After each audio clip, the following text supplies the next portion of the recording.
شريك لك لبيك إن الحمد والنعمة لك والملك لا شريك لك لبيك لبيك اللهم لبيك. أعوذ بالله من الشيطان الرجيم. بسم الله الرحمن الرحيم. الحمد لله رب العالمين والعاقبة للمتقين والصلاة والسلام على سيد الأنبياء والمرسلين. أما بعد. So the very important topic today is communication. In Arabic, the word for communication is balagh. So Allah subhanahu wa ta'ala describes his book as هذا بلاغ للناس. This is Allah's communication to mankind. Amazing. Allah describes the role of his Prophet sallallahu alaihi wasallam. You know what he says? He says, وَمَا مُحَمَّدٌ إِلَّا رَسُولٌ. The Prophet sallallahu alaihi wasallam isn't but a messenger who does what? Communicates the message. Now you guys, the reason we're having this, again, we're not trying to have a lecture, but I want to, as part of our development, as inshallah great youth, you got to make sure you're good communicators. You guys know the power of words and communication? I just did something that you and Ubayd might not have liked, but I wanted to do it intentionally so I could use this as an example. I came into class. As you guys know, Ubayd and Ali are family. They're cousins of each other. Now in class, generally I tell you to spread out, make sure that you guys are, sitting apart from each other so you're not distracted, you don't get too buddy-buddy, right? So I come into class, I see them together, I'm like, I don't ever want to see you next to each other. What did I do? I communicated. I guarantee you they were offended. Because Ali would have been like, or Ubayd would have been like, you know what? He's assuming that we're talking and we're not focusing. So this is a case of bad communication. Now watch this. I could have communicated this a lot better. And I could have said, hey guys, I don't want you to take it the wrong way, but you wouldn't mind sitting apart from each other. After class, you can do what you want. See, the tone is much more lighter. Their egos are intact. They're not offended. Do you guys see the power of communication? Communication is the key. Wallahi, when communication breaks, families fall apart, marriages break down, kids and parents, when they can't communicate, you know what these kids do? They'll talk to their friends. They'll talk to their non-Muslim friends, but they won't talk to their parents. Why? Because they feel their parents don't really understand when they communicate to their parents. That's why I try to make sure that I tell you guys, hey look, if you ever need any advice, open bridges, all right? So that's why we're talking about communication today. And the Prophet ﷺ, the greatest communicator mankind has seen. And I'll give you a few examples, and then inshallah we'll go into the 5 rules of communication that everyone, inshallah, hopefully will be inspired by and will be motivated by. How many of you know about the Battle of Uhud? This is an example of when you don't communicate properly, the kind of disasters that happen. In the Battle of Uhud, the battle scene is like this. If you were to a giant plane, right? The Prophet ﷺ and the army, he's coming from this side. If I'm not mistaken, behind them is the mountain of Uhud. Now, the Prophet ﷺ knows there's an opening here. And there's a small hill right here. So the Muslim army approaches this way. Enemy is approaching from that side. And the Prophet ﷺ's concern is that enemies might secretly sneak in. Now the Prophet ﷺ is not the best communicator and teacher. When it comes to military, he's an expert. So he scans the battlefield, he hasn't had training, but see, Allah subhanahu wa ta'ala has provided him with that knowledge. Now what happens? The Prophet ﷺ scans the field, he knows that there's a potential, the Muslims are all focused here, an enemy sneaks in from here. What does he do? He puts 50 archers here. And he says, make sure that you do not leave your post. And watch how clear the Prophet ﷺ is in his communication. He doesn't just say, don't leave your post. He says, if you see vultures coming down, eating from our bodies, don't leave this. It's very strict in this. You guys understand what vultures are, right? Those meat-eating birds, right? He says, if you see our bodies being eaten by vultures, don't you come down and leave your post. What happens? Battle begins. Muslims are winning like crazy. Help of Allah is with them. They're like 1,000 against 3,000. They're mopping the floor, waiting for Jannah that awaits them. Battle is over before it even begins. Muslims are like, all right, this is over. All the kuffar, they're running back. Tuck, tuck, tuck, tuck, tuck. And guess what? As they're running, they're leaving behind them their equipment, they're leaving behind their wealth, everything else. It's called the the spoils of war. So as they leave behind all this, tradition of the battle is now the victorious army can collect all of the things that they left behind. So you know what these archers are thinking? Battle's over. Let me go and get my trophies, you know what I'm saying? And they forget the order of the Prophet, so their leader tells them, did you not remember the order of the Prophet? He clearly communicated that don't leave your post. They're like, yeah, but the battle's over. Come on, man. I mean, don't be a loser, man. Everybody's going to get the best stuff. You see how dunya comes in? Everybody's going to get the best stuff, man. We're not going to fall behind. He's going to pick up the best gadget that's falling on the field. They all leave their post. One of the greatest military commanders that this world has ever seen, Khalid ibn Walid, who's not a Muslim yet. He spots that the archers are coming down. And he sees a huge vulnerability. While Muslims are focused collecting the spoils of war, archers have left. He routes his horses, comes from the backside. And Muslims are busy collecting their stuff. Forgot the order of the Prophet. Communication fell apart. They come from the back, and Muslims are focused there. And they what? Come from the backside, and the army that was running away of the kuffar, they're like, oh my God, what just happened? They turn around, and Muslims are sandwiched. The Prophet ﷺ was never in his life in a danger that he was in the danger in the battle of Uhud, because they isolated the Prophet ﷺ with 12 companions. That's it. There were 12 companions defending him, and they gave their life for him. One by one, they would stand up, the Ansar, they would go, get cut up in pieces. Then the other would go. Until Talha bin Ubaidillah, that day, regarding Talha, it is said, Abu Bakr radiallahu anhu said, that Uhud was the day of Talha. Because he shot so many arrows that his arms became paralyzed. SubhanAllah. But I'm giving you an example that when communication breaks up, this is the kind of disasters that happen. You guys are not in battlefield, you're in classroom. But you know what? Sometimes you will get yelled at, bad things will happen, because you fail to communicate. Oh, you know what? I overly communicated, I overjudge you. Communication mistakes happen from both sides. You guys follow me so far? Cool? The Prophet ﷺ, by the way, man, subhanAllah, like I told you, the greatest communicator. We'll give you another example, inshallah, then I'm going to give you 5 rules, and then inshallah we wrap this up. One day, the Prophet ﷺ was in his masjid. A drunk guy walks in. He's a companion, he's a Muslim.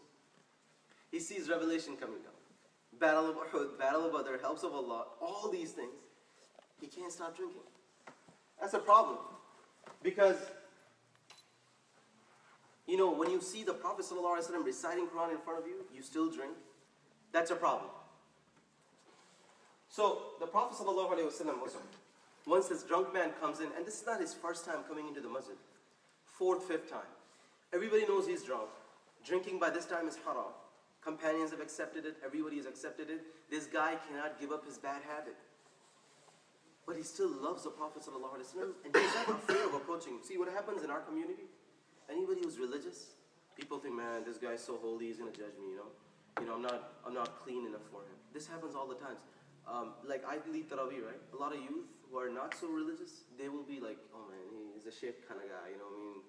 I don't want to get too close. Because he feels like I'm going to judge him. But this person, Prophet ﷺ, made sure that there was enough comfort level that even a drunk person would come in and wouldn't feel afraid to come to the Prophet ﷺ. So he comes to the masjid all drunk. He's like, let me get the halaqah today, you know, let me get the Saturday series. The Prophet ﷺ sees him drunk. The companions see him drunk. Because you drink publicly, you're punished. So he's punished. But he has been punished 3 other times before. The guy doesn't give up. He is not learning his message. So what happens? Some of the companions got pissed. They're like, you know what? We are tired of this idiot not learning his lesson. So what they do for the first time is they mock him and they make fun of him. So he's getting beat up over there or getting punished. Here's some companions sitting in their little clique. Look at the fool, man. This guy hasn't learned his lesson. As they're mocking and making fun of him, the Prophet ﷺ's face changes. And look at what he says. He says he might not be able to give up his bad habit. He might be bad. He might not be able to quit drinking, but know that he loves Allah and His Messenger. There's goodness in his heart. So when the man heard this, the Prophet ﷺ say this about him, starting that day he quit drinking. Communication. I want to tell you one last thing about communication. You guys, subhanAllah, I wish you will study seerah. When you study the life of the Prophet, the love you'll have for him, the great 23 years of life, the way he changed the world, the most inspiring story ever. So, let me tell you, the Prophet ﷺ mission was for 23 years. That tells you the power of words and communication. 23 years, starting from the age of 40 till 63. That's when he died. The Prophet ﷺ left Makkah when he was 53. He was kicked out of Makkah. The conquest of Makkah, when Muslims got Makkah back, happened 61. You guys feel me, right? Now, in this time period, in Makkah, we call this the Makkan period. How many people do you think became Muslims? According to narrations, somewhere from 80 to 250.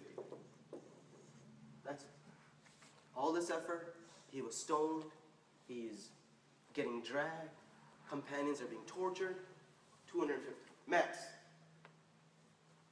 Now, the people in Makkah, they are amazed by the Quran. The kuffar, like Abu Jahl is known as the greatest kafir. It is said that he would oppose the Prophet ﷺ during the daytime. At night, he would be eavesdropping in the house of the Prophet, listening to the beauty of the Quran. They were amazed and moved by the Quran, but they did not accept. They did not become Muslims. The Prophet ﷺ leaves to Medina. Battle of Badr happens, where they see angels coming down, literally helping the Muslims. Do they become Muslims? Do they become Muslims? No. Battle of the Trench. They see a sandstorm come, remove and destroy their tents. Do they become Muslims? They don't become Muslims. They see the help of Allah. They see the manners of the Prophet who was growing amongst them for 40 years. And when the Prophet ﷺ began his message, remember he got on top of the mountain and he said, if I tell you an army is coming, would you believe in me? They said yes. We have never seen you lie. He says that I warn you about a punishment that's on the way. You make sure you leave your idols. Did they believe in him? They did not. They saw the Prophet ﷺ. You know, the Prophet ﷺ was running low on food, and subhanAllah, he would be able to make dua and the food would multiply. They saw that, you know what they used to say? Oh, that's magic. He can't do that. They saw many miracles. Did they become Muslims? No, they did not. Watch this. The Prophet ﷺ comes back to Makkah after being kicked out. How many Muslims? 10,000. Boy, Muslims have multiplied. This is years later now. They got kicked out here. In a matter of 8 years, the da'wah spread so much. Allah gave us so much success. 10,000. And there are a lot of things that happen that I don't have time to get into. The Prophet ﷺ comes back victorious. He enters Kaaba. What does he do? Anybody knows? When he enters Kaaba? Yes. Isn't he running around with Tawaf, you mean? Yeah. No, he did, well, after that. But he enters Kaaba, and what does he do inside the Kaaba? What's inside the Kaaba at that time? Idols. He breaks the idols. What does that remind you of? Prophet Ibrahim. When he was young, when he broke idols, the father, Ibrahim, his son fulfills his legacy. Whose house is this? Built by? Ibrahim. So he cleans the house. This is the completion of the mission.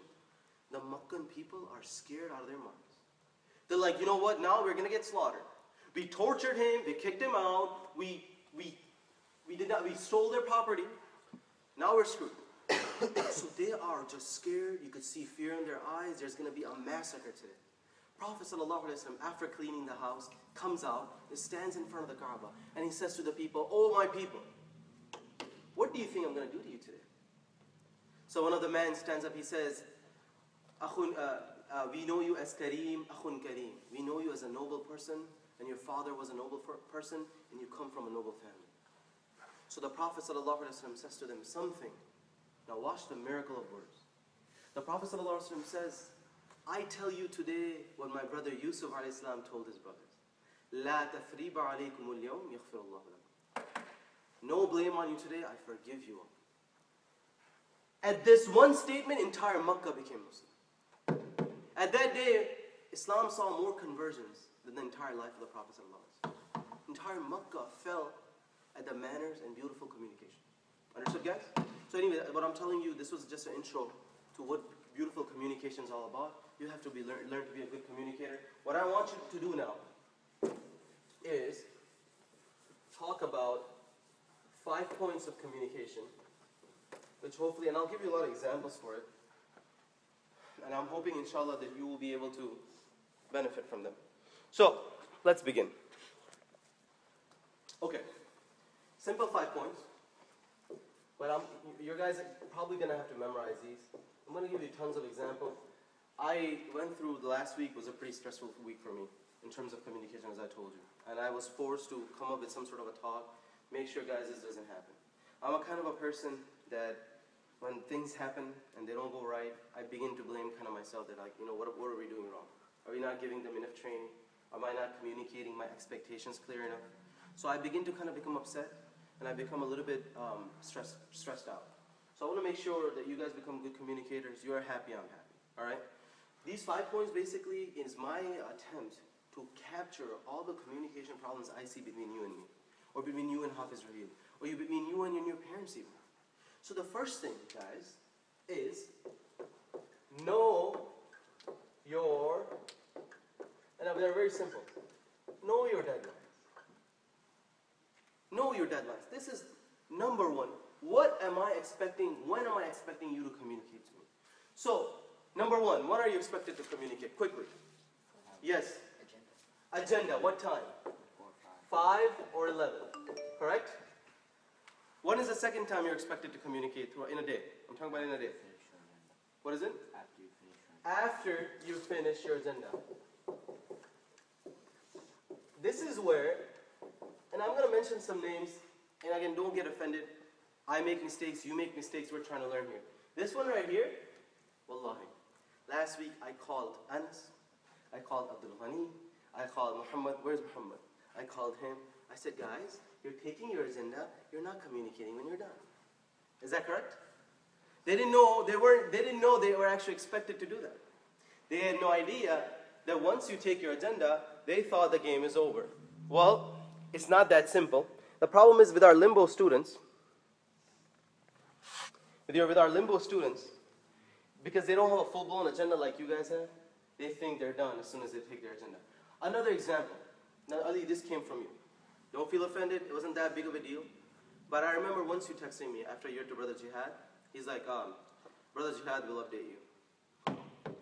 After you were done with your agenda. I think you must have been in a hurry or something, but I have that text saved. It's like, yeah, I'm done reading Brother Jihad, he'll update you. Now, in our class, if you're reading to someone, that person who you read to is responsible to tell me and give me a report, and you're responsible to give me a report.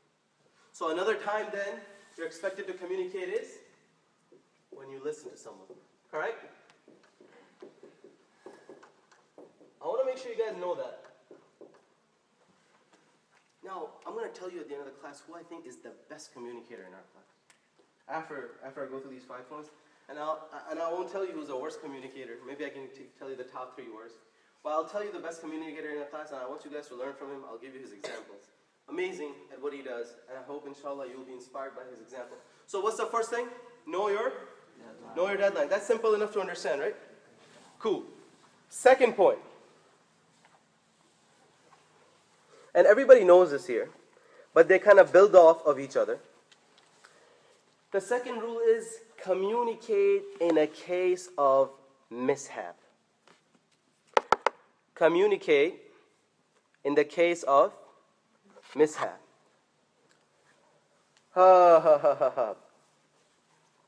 As you guys know, that we had party last time for Basit. A lot of you guys forgot to communicate. Interesting thing was, like someone like, I'll use Abdul Ghani's example. This, I think, really shows the example pretty well. Abdul Ghani comes from school what time? 5:30. This problem is solved now. It was an old problem. 5:30. Can you take the 5 o'clock agenda? So it's a mishap every day. Bhai Sahab Abdul Ghani would come from school and he's texting his agenda 5:40, 6 o'clock. Next day, he'll shamelessly asking, and what's my agenda? Or he'll be late, no bother to tell me why he's late. When a mishap happens, who's responsible? You have to have some understanding that, hey, I screwed up here. A lot of time, you guys will miss a deadline, and I'll have to bother to ask, what happened? This happened between me and Talha last week, where I felt that Talha didn't go out of his way to let me know what happened. As you know, because of Saturday party at Boss's Amin, all of us missed our personal development goal. So Sunday, he didn't come to class, lucky enough. Everybody else was standing on the wall. You guys remember? Talha has no idea. He misses Sunday night. Then I think he misses Monday night.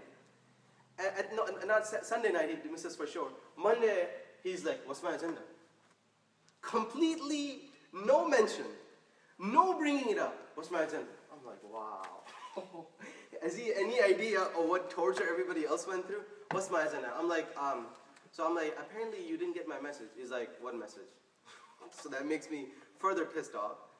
About what? Oh, in case you're wondering about what happened yesterday, I had party, da da da da da da. I'm like, so couldn't you have texted me that yesterday?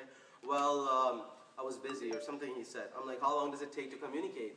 He's like, depends on what you have to communicate. I'm like, okay, I see where this is going. So this is what I like to say, breakdown in communication, guys. When something bad happens, you are late, it's your job to let me know. You know, Ubaid was late for his agenda. Oh, I'm sorry, he was late for his personal development goal. MashaAllah, Bhai Sahab was Sunday night, I think, or Monday night, he decided to do his personal development goal. He fell asleep while writing his summary. Is that correct? Yeah. That's correct. But at least he communicated to me next morning, yeah, Brother Ameer, I fell asleep writing the summary. MashaAllah. You know what, I would rather have you do in fresh of mind and not try to squeeze it in the last minute. You know what, really an example that kind of ticked me off was Bilal Basit. Oh, you know they were coming. Their mom was here. Bilal Basit, their parents said, you know what, Mom was here, let's go to Chicago. So Bilal Basit, during weekdays, they go to Hafiz Idris in Mazil Huda and they read to him at night, from 6 to 8. Wednesday night, I'm thinking Bilal Basit are going to go there. 5 o'clock happens, no agenda. I'm like, what the heck happened? I'm like, you know what, they just forgot, it happens, you know. And I'm expecting now what? Rule number 2 to kick in, right? Communicate proactively. What do I mean by proactively? On your own. Don't make me ask you. Communicate proactively in case of a mishap. I'm expecting what? 8 o'clock when Bilal comes back home and he's eating his dinner. He'll be like, oh my God, I forgot to text Brother Ameer agenda. Then he'll be like, Brother Ameer, sorry, we were in a hurry. I totally forgot. I'm sorry. Something like that, right? 9:30 at night, text messages comes. I'm like, actually, I texted him, hey, where have you guys been? Can you believe I have to ask? Of all the things I have to do, I have to ask him. He's like, oh, I called him up, actually, because I came out of my MBA class or something. I'm like, what happened, Bilal? Where were you? We actually didn't go to class today. Why? We were in Chicago.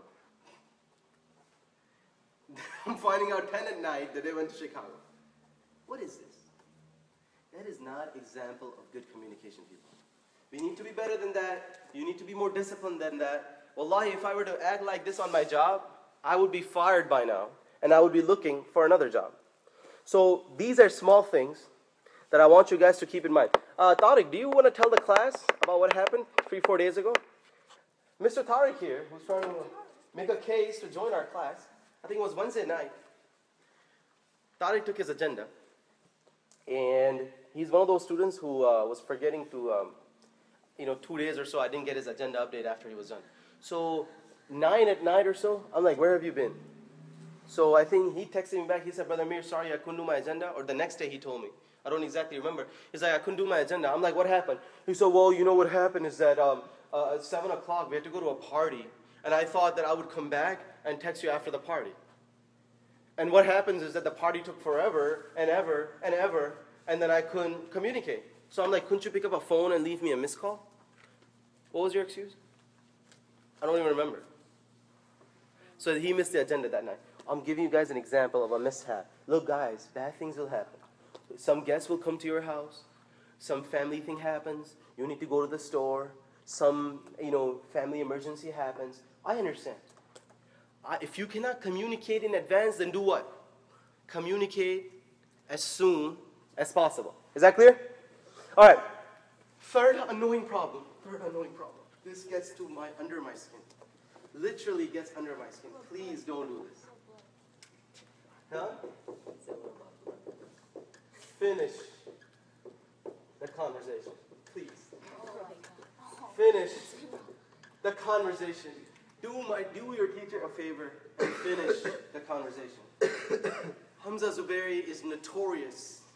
I mean notorious at this problem.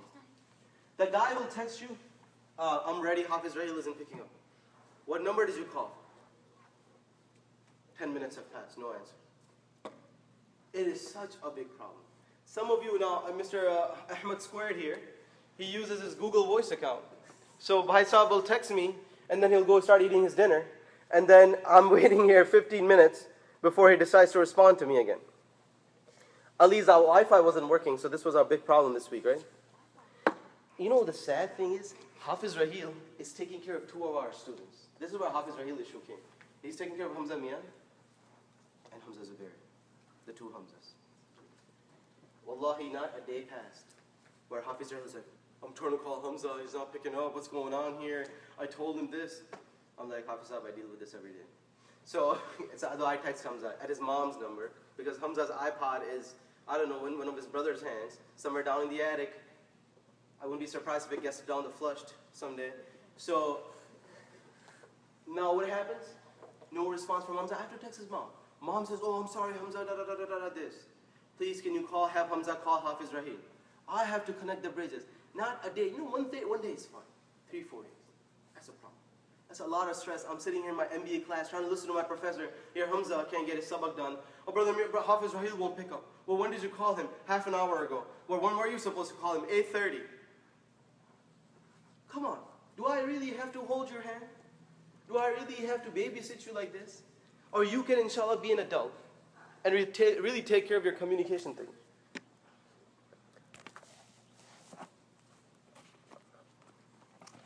Number 4. 2 more left. Oh, ho, ho, ho, ho. This is an interesting one. This is you guys now, right? Well, they're always you and me, but if you guys screwed up, it happens. We're human beings. The Prophet ﷺ said we all make mistakes. Or in other words, admit your mistake. So Talha and my conversation, which was like like a page long. Took an hour. Something like that, and then he even used that as an excuse. Well, we were talking for too long, so I couldn't do this. I'm like, wow. So, me and Taha were going back and forth. He's like, well, what did he say last week? It depends on what you have to say. I'm like, Bhai Saab, have mercy on me. Why don't you just say you forgot? He's like, all right, okay, I forgot. Would have been so much easier to swallow your ego and put a knife on it and say you screwed up. Oh, I didn't know I'm supposed to communicate. Am I supposed to do that? Oh, come on, when was the last time you told me this? You hear these excuses. First you screw up. In Urdu we call it chori, phir sina zori. First you screw up. On top of that, now you're going to bring your ego in the middle and say what? Now, me and Ubaid, this happens all the time. By the way, I forgot to mention Ubaid's example, knowing your deadlines, knowing what to communicate. Ubaid is asked to tell me 4 things when he's done with his agenda. Ubaid, what's the number 1 thing? What did you do? It's number 2, who did you do it to? Third, mistakes and stutters. So what was your agenda that you did, completed? Who did you read to? Like a student or Qari Naman.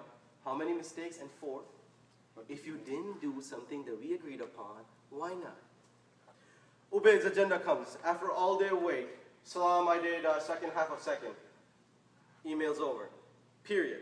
I'm like, incomplete agenda, Ubaid. He's like, okay, salam, I did the second half of second. 2 mistakes. On the last half, I forgot to count. Okay, Ubaid, incomplete agenda.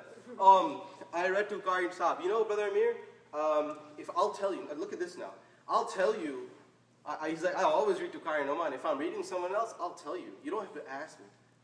So that, I'm like, are you going to make decisions now as to what to communicate and what not to communicate?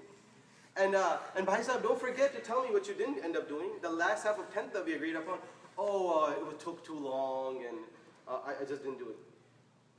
4 emails on agenda update because someone didn't know what was expected. Or someone didn't bother to apologize. if you apologize, I'm usually a very nice person and say, all right, no problem, I understand, we all make mistakes. Just swallow your ego, put it down, and communicate. Sorry. Understood? And here is the final, and this is my favorite rule. Definitely, definitely, definitely my favorite rule. And that is, I mean, I've kind of already said it, but I want to make sure it's spoken. If I had to ask, you fail.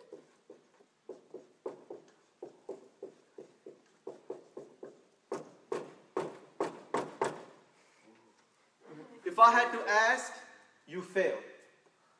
If I had to ask, you fail. Muhammad, you want to explain that to us? Maybe I should read to you the conversation we had last night. What did you text me late at night? 10 o'clock at night. He does his personal development goal. He hasn't even asked me about what lecture he's going to listen to. So I sent him a text to him and Yasin. By the way, you guys, same problem. 10 o'clock at night, I'm like, you guys know deadline is 11. I'm shocked you haven't even taken your agenda at the lecture yet. He's like, your computer is broken, you said? Come on, Brother Ameer, my computer is broken. Oh, like you found out right now, right, that your computer was broken? Or you knew that before? My computer is broken, I might have to go to the library tomorrow. I'm like, what was that? I said I don't have internet. You don't have internet, I'm sorry. I'm like, why am I finding this out right now? What was your response? Oh, you lost your phone somewhere? Oh, I didn't have this, I didn't have that. I'm like, why am I finding this now? You had waited till 10 at night to decide to finally bother me and tell me that you are not going to get it done? Shouldn't you have known this before? So I'm like, I told him this rule. I'm like, if I have to ask you, you fail. He's like, ask me what? I'm like, okay, let me spell this out here. Ask you about updates, ask you about agenda, I ask you about what personal goal. So, guys, if I have to ask you, can somebody give me an example of what I mean by ask? It's actually not that bad of a question. Talha, give me an example. What did I have to ask you? If you did your agenda, but you didn't update, and then you asked. Exactly. Talha bhai, 9:45 at night. He has to go to bed at 9:30. So I think Thursday night, 9:40, 10. He's like, Brother Ameer, so he reads Office Hour at 4:05. He updates me at 10.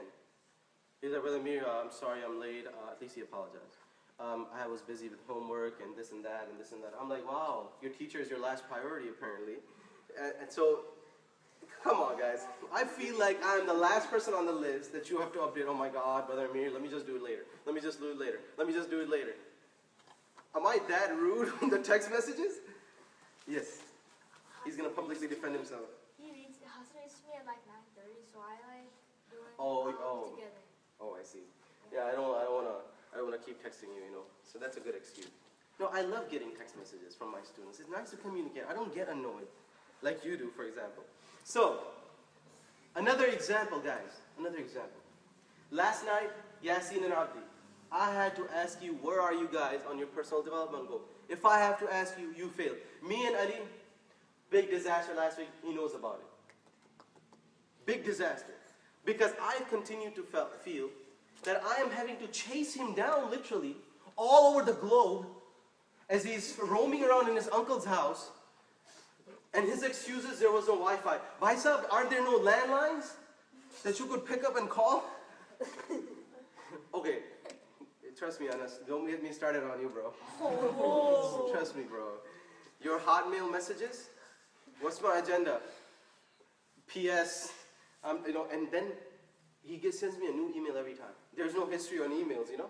Brand new slate every time. I'm like, what agenda is this? What conversation is this? There's no history. Alhamdulillah, he made a Gmail, so that's good news.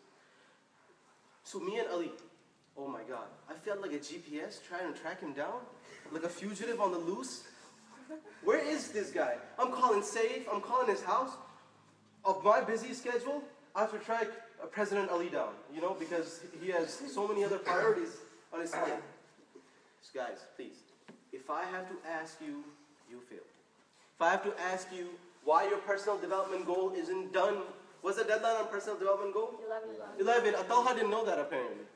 So Bhai Sahib, at 11:30 at night, I'm like, you missed your 11 o'clock. He's like, oh, there was a deadline? Oh, I didn't know that. Rick, can you make it 12? Yeah, so then you don't get any sleep on Monday night because, well, you're used to 12. No, I don't want to be the reason that you ruined your schedule. And then you know what's going to happen? They'll stay up late at night and tell the teacher, oh yeah, Brother Amir told me to do something at 12. I mean, it's Brother Amir's fault. Come on now. I have an excuse to stay up this late. Sorry. So in a nutshell, is all these rules clear? Have I given you sufficient examples? One last example about this. I walk in class today. Ahmed Square sitting smiling, thinking he's on the top of the world, except he hadn't taken his agenda today. Now I walk in. Now if you haven't taken your agenda, and you've been doing that for the last month, what do you expect? The person will stand up and say, Brother Amir, you know, I totally forgot, you know, I'm sorry about the agenda, phone wasn't found. I walk in the classroom and I'm looking at him. Let me see if he talks to me. Let me see if he applies rule number 5. I walk past, no response. I'm like, wow. So I'm like, all right, I'll do the honors. I'm like, Ahmed, you didn't take your agenda today. He's like, oh, yeah, I couldn't find my book. Now, what does your book have to do with you not getting your agenda?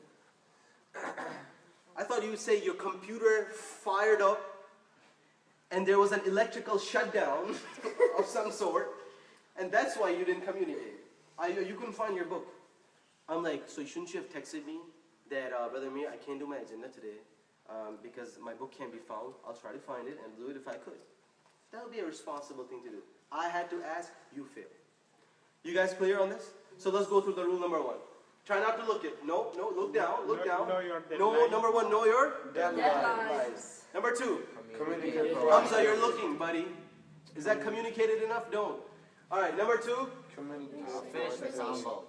finish. No, that's number 3. Communicate proactively in case of Finish the conversation. That's number Communicate proactively. in case of number Mishap. Guys, number 2. That's number 2. Communicate in case of a mishap. Number 3. Finish the conversation. Number 4. Admit your mistakes. That's right. Admit that you're not the best superhuman being created on the face of the planet Earth. We all make mistakes. Yeah. Number 5. You fail. That is right. That is beautiful. You guys, you live up to this, you'll be a star communicator. Now, with that in mind, I want to tell you the best communicator in our class. No, Talha, it's not you. I'm sorry. Hamza Mia. That is right.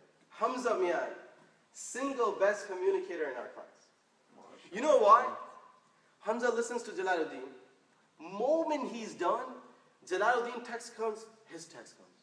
Immediately, and I have 2 reports in front of my eyes. Jalaluddin says, no stutters. Hamza says 3 mistakes. He's caught. No, it doesn't happen. I'm saying in case this happened, that's why I have these double checks. You know what I'm saying? Immediate caught. He will listen to anyone, immediate text. And his texts are so perfect. Brother Amir, I did this, this, and this. I read first half of 30th to my mom, last half of 29th to Yasin, and I had 3 sirs, 2 mistakes, I read to Hafiz Rahil. I'm sorry I wasn't able to do this, this, and this. I never have to ask, what about this? What about that? And have 10 follow-ups and waste an hour. Right, Ubaid bhai? That is a star communicator. You know what, buddy? I am giving you a half agenda off today. And if I have my Starburst with me today. Who brought him? Did anybody bring him? You brought him? We'll make sure we hook you up with some Starburst. Alhamdulillah, excellent job of communication. And now for the worst communicators. Oh. Can I ask Where do I begin? Can I ask? There are a lot of people tied for the worst. No, go ahead. Can you do us a favor, like to not index the words? So I mean, communicator. What is it? I mean, publicly, and tell him between you and him. Of the worst communicator? Yeah. I'm not gonna tell you the worst communicator. Yeah. I'm just trying to scare you guys. Yeah. But Just tell him between you and him. yeah, I think I pointed out enough people out today, and some of you escaped my mind. Lucky you. Now, guys, here's a simple system we're starting today, and this is the reason I prepared you. Now, this is serious business. This is gonna be very simple. I want to make sure you guys are not someone who gets grinded by the system. Now that you guys know these 5 rules, you guys know exactly what I expect from you. Inshallah, we'll follow up and remind you. A new system begins today. And the system is very simple, doesn't require any work. If I feel someone is falling short on these 5 things, throughout the week, you're going to get one of two things from me. Let's say you missed your agenda deadline. You didn't communicate. Maybe I'll forgive you the first time. But if it happens again throughout the week, you're going to get the following from me. The first one is rare. Second one, you're going to probably get it a lot, because some of you have a lot of communication issues. If you get the following two words from me, poor communication, through our text or email, you better be super alert. Because the first time you get a poor communication, that is your last time. Because if I have to send you from Monday through Friday this particular text message twice, you will not be allowed to come Friday night without your parents. I'm going to be very strict about this, guys. I'm telling you, I'm going to get high blood pressure, including white hair, very soon, unless you guys get your communication right. So, first time around, poor communication. Okay, cool. It's between you and me. You screwed up. You admit your mistake. Get your problem straightened out. Second time around, if you get poor communication, make sure your father comes to me. Now, if your father's at work at 6, make sure he comes to me at 9. But we will sit down with your parents and communicate. Is that clear to everybody? Yes. Now, I'm going to make a dedicated effort of making sure that someone gets this, and that is excellent communication. I actually gave this to Yasin and Abdi this week. Not excellent, I said great job on communication. Hamza, I told you I think excellent job on communication, or something like that. So a couple of students got it this week. But I want to choose one or two really good communicators, identify them, and make sure that they are highlighted. And this right here is it. Is that clear to everybody? Yes. Please don't be the one who gets this final thing before we end our talk. And I'm all out of